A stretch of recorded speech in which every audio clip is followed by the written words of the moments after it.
पवारांची सगळ्यात मोठी सून आहे माझी आई आणि त्या दृष्टिकोनातून कुटुंब एकत्रित राहावं अशी तिची भावना असावी आणि त्या दृष्टिकोनातून त्यांनी ते वक्तव्य भावनिक होऊन ते केलं असावं असं मला वाटतं।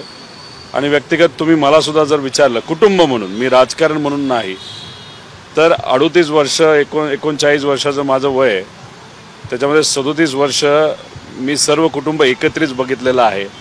त्यामुळे कुटुंब म्हणून तुम्ही बोललात तर एकत्र असणं हे नक्कीच चांगलं आहे, पण शेवटी कुटुंब आणि राजकारण ह्या दोन वेगळ्या गोष्टी झाल्या।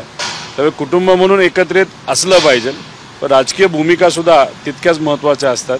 त्यामुळे आज राजकीय दृष्टिकोनातून आम्ही तसं बघितलं तर वेगळे आहोत। आई याला जोडून असंही म्हणाल्या शोधावेत की नाही त्या विधानात, त्या विधानात राजकीय अर्थ शोधावेत की नाही?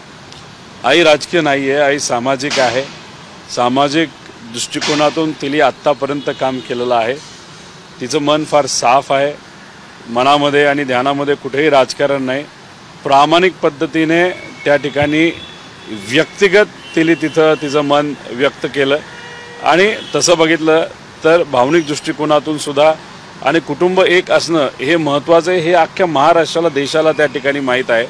कारण का आपण सर्वजण भारतीय संस्कृती समजून काम करणारे लोक आहोत, भारतीय संस्कृतीला मान सन्मान देणारे लोक आहोत आणि आपल्या संस्कृतीमध्ये कुटुंब एक राहणं हे फार महत्त्वाचं आहे आणि त्याच दृष्टिकोनातून आईली ते वक्तव्य केलं असावं असं आपल्याला म्हणावं लागेल। याला जोडून पक्ष म्हणूनही दिल्लीमध्ये अजितदादा साहेबांना वाढदिवसाच्या निमित्तानं शुभेच्छा द्यायला गेल्या।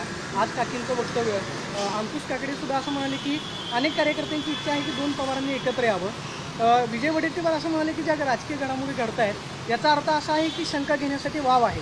अंतर्गत काय घडामोडी घडतायत का, चर्चा होते का, किंवा साहेब आणि अजितदादा परत राजकीय दृष्टी एकत्र येतील असं तुम्हाला वाटतं? बघा, काल आदरणीय पवार साहेबांचा 85वा वाढदिवस होता आणि त्या वाढदिवसाच्या निमित्ताने तिथं दादा, काकी, पार्थ व इतरही काही महत्त्वपूर्ण नेते त्यांना शुभेच्छा देण्यासाठी आले। हीच तर आपली देशाची आणि राज्याची संस्कृती आहे। ती जर तिथं नेते सांभाळत असतील, त्या पद्धतीने ते कार्य करत असतील तर ते स्वागत करण्यासारखं आहेच। द्वेष, सारखं द्वेष असणं, टीका करणं हे काही योग्य नाही आणि द्वेषाच्या राजकारणामध्ये तुम्ही जर बघितलं तर टीका सोडलं तर काहीच आपल्याला दिसत नाही। आज द्वेषापेक्षा एक सांस्कृतिक राजकारण करण्याची तिथं जरूरत आहे। ठीक आहे, विचाराने भिन्नता असू शकते, पण आपलं मत व्यक्त आपण राजकीय दृष्टिकोनातून करू शकतो, पण व्यक्तिगत जीवनामध्ये आपण एक राहू शकतो, नाही तर शुभेच्छा देऊ शकतो। आणि काल जे आपण सर्वांनी तिथं बघितलं ती एक महाराष्ट्राची संस्कृती आहे आणि ती बघितल्यानंतर मला सुद्धा ती संस्कृती जी आम्ही सर्वजण जपत आलेलो आहे ती गोष्ट मला सुद्धा आवडली।